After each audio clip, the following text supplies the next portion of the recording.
Witam serdecznie, Maciek z tej strony, Key Soo-Young, Seat Arona FR Sapphire Blue. Jutro oddajemy auto na obniżenie zawieszenia z prężynami Eibach. 30 mm obniżenia, dokładnie 3 cm. Dzisiaj testowo na płaskiej powierzchni zmierzymy sobie, jakie są wysokości prześwitu, jakie są wysokości między nadkolem a kołem. I jutro porównamy sobie te parametry oraz za jakiś czas, jak ułożą się sprężyny.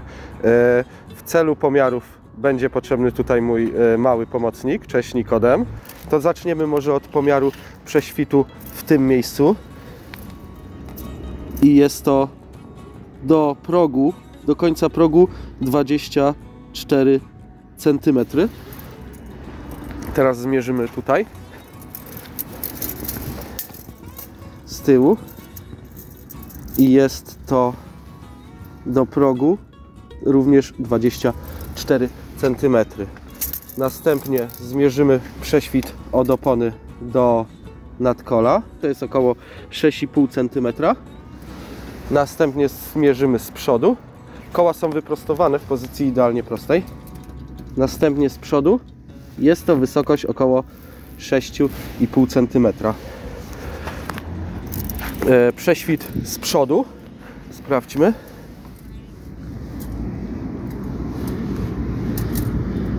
Jest to okolice 23 cm. Zobaczymy, jak ogólnie będzie to wyglądało jutro. Niedługi film, nic skomplikowanego. Zobaczymy jutro, jak auto się prezentuje, czy różnica w wyglądzie jest znaczna, czy nie. Co oceniacie? Będziecie mieli wszystko jak na tacy. Sprężyny zawieszenia niemieckiej, niestety, szkoda, że nie polskiej marki Eibach. Eibach Springs, model ProKit, dedykowany, jak widzicie, do Seata, Skody oraz Volkswagena. Numer macie tutaj podany, dobierany po numerze VIN. Polska sieć dystrybucji Eibacha. Otwórzmy.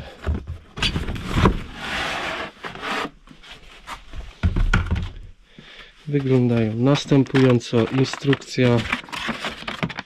Zestaw zawiera instrukcję. Tak, certyfikat. O, Wrona jest. Będziemy montować ten sprzęcik. Od razu uprzedzam pytania, jak z gwarancją. No, dziękuję bardzo dobrze. Pytałem się oczywiście na ostatnim serwisie, jak wygląda sprawa z założeniem. Pan mówi, że nie ma problemu, jeżeli jest to założone zgodnie ze sztuką w autoryzowanym warsztacie, który wymienia sprężyny. Nie mówię tutaj o autoryzowanym serwisie obsługi, tylko ktoś, kto ma pojęcie o tym, jak to robić, to bez problemu nie tworzą żadnych kłopotów. To obniżenie jest certyfikowane, ma niemiecki TÜV, ma atest, że należy je montować właśnie do Seata Arony, czy tam Skody Kamiq, Volkswagena T-Crossa, jak i Taygo, przypuszczam również. I to jest obniżenie tylko o 30 mm, więc zgodne ze sztuką. Tak jak już gdzieś tam chyba kiedyś wspominałem, w Seatach wersja FR zawsze charakteryzowała się obniżeniem o 25 bądź 30 mm względem serii w wersji Style, Reference czy nawet Signo. Kiedyś, dawno temu. Natomiast w wersjach tych crossoverów, SUV-ów odeszli od tego i wersja FR to tylko wersja wyposażenia, natomiast nawet nie była obniżona specjalnie. A my tutaj właśnie dokładamy. Z tego co wiem, to w Ibizie, aktualnie produkowanej Ibizie FR jest obniżone, utwardzone zawieszenie, ale to tylko właśnie Ibiza, ewentualnie Leon. Samochody, które już za niedługo nie będą praktycznie widoczne na naszych ulicach, ponieważ Seat się zwija. Sprężyny zamontujemy, zobaczymy, jak to pójdzie w dół. Oczywiście na początek może się trochę podnieść, chociaż przy przebiegu 25 000 km, jaki posiadam, obstawiam, że zawieszenie nie jest strasznie wybite. Sprężyny progresywne oczywiście. Zobaczymy, jak to będzie działać. Samochód oddany, 8 rano. Czas operacyjny na naprawę około 6 godzin, bo firma normalnie też pracuje. Koszt razem z geometrią, o tutaj jest ten warsztat. Koszt razem z geometrią 630 zł. To ja idę w Kimę, bo po nocy, i przychodzę odebrać z powrotem auto. Tylne sprężyny wymieniane bez demontażu nawet kół. Wystarczy ściągacze, bo jest belka. A przednie trzeba zdemontować amortyzatory, co jest oczywiste, bo jest kolumna MacPhersona. I później trzeba ustawić geometrię. I tyle. Czekamy na rozwój sytuacji. Elo. No więc tak, po 3 godzinach dostałem telefon, że samochód jest gotowy do odbioru, sprężyny wymienione. No właśnie idę uiścić rachunek i zobaczyć, jak to wyszło. Zaraz będziemy wszystko mierzyć.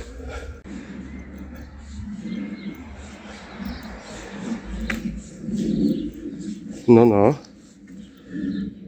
Wygląda nieźle. Ok.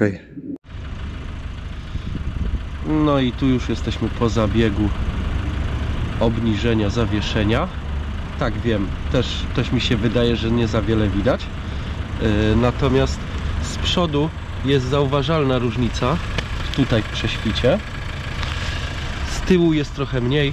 Z racji tego zawieszenie jest ogólnie obniżone o 30 mm z przodu i 25 mm z tyłu. Dodatkową czynność, którą będę musiał wykonać, będzie to regulacja oświetlenia na stacji kontroli pojazdu, na którą właśnie teraz jadę. Widocznie, bo to już 2 dni po wymianie jest, widoczne jest wieczorem to, że lampy świecą troszkę niżej i ten zasięg wizualny, wizji realny jest trochę krótszy. Wezmę teraz miarkę i zmierzymy, jakie są różnice, czy faktycznie obniżyło się o tyle, co trzeba. Ogólnie wizualnie bardzo pozytywnie, natomiast koła z przodu schowały się trochę we wnęki. Wypadałoby użyć jakiegoś dystansu 10 mm.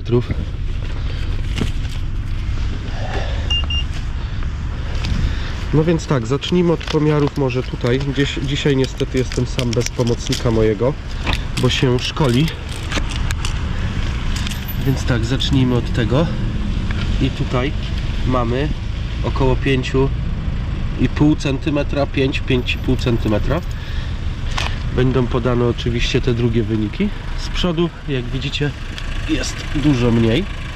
Jest to około 4 cm. I tutaj o ile dobrze pamiętam, prześwit był około 25 cm. Nie zmniejszył się tak drastycznie, natomiast mamy 21, coś koło 21, a z tyłu mamy 20, 22, 21,5, czyli tak jak producent sprężyn mówi, tak faktycznie jest.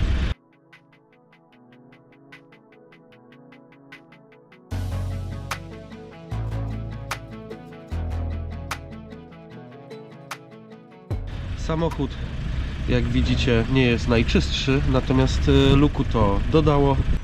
A wy, jak wam się podoba, dajcie znać, czy źle zrobiłem, obniżając mini crossovera, czy zepsułem jego walory estetyczne, a może zepsułem w ogóle walory terenowe. Ja tym autem jeżdżę po mieście, więc mi to nie robi różnicy. A może wy uważacie inaczej? To dajcie znać. Ja wracam do swojej roboty. No i oryginalne sprężynki lądują w pudełku, czekają na lepsze czasy. Eybacha sprężyny tylne mają tutaj bardzo rzadko zwój ułożony, obniżają o 25 mm. Eybacha przednie, bardzo podobne do tych oryginalnych, obniżają o 30 mm. W wersji FR 2022 rok takie oznaczenie kolorowe jest oryginalnych sprężyn, czyli niebieska, zielona, zielona. Zdjęcia, screen numerów katalogowych już wam wrzucam. I w zasadzie na tyle, na tym kończy się cała historia wymiany sprężyn.